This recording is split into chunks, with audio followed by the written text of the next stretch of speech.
Breakup ആയി കഴിഞ്ഞു കഴിഞ്ഞാൽ രണ്ടാമത് വീണ്ടും ഒരു റിലേഷൻഷിപ്പിലേക്ക് കയറാൻ പേടിക്കുമല്ലോ. എനിക്ക് ആ പേടിയില്ല.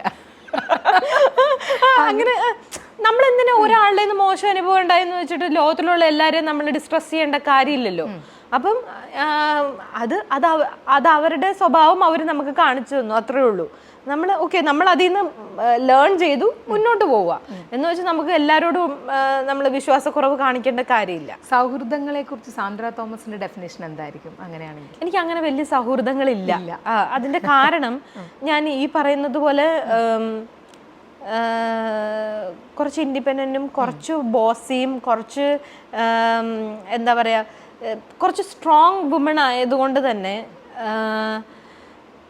അത്ര പെട്ടെന്ന് ഫ്രണ്ട്ഷിപ്സ് എന്നാൽ ഫ്രണ്ട്സ് ഉണ്ട്. എൻ്റെ കോളേജ് സ്കൂൾ ഫ്രണ്ട്സൊക്കെ ഇപ്പോഴും ഫ്രണ്ട്സാണ്, എല്ലാവരും ഫ്രണ്ട്സാണ്. പക്ഷേ ഞാൻ അവർ സംസാരിക്കുന്ന ടോപ്പിക് ആയിരിക്കില്ല ഞാൻ സംസാരിക്കുന്നത്. അപ്പം അതിലൊക്കെ പിന്നെ എൻ്റെ ഏജ് ഗ്രൂപ്പിലുള്ള ആൾക്കാരുമായിട്ടുള്ള കമ്മ്യൂണിക്കേഷനും എനിക്ക് പ്രശ്നമാണ്.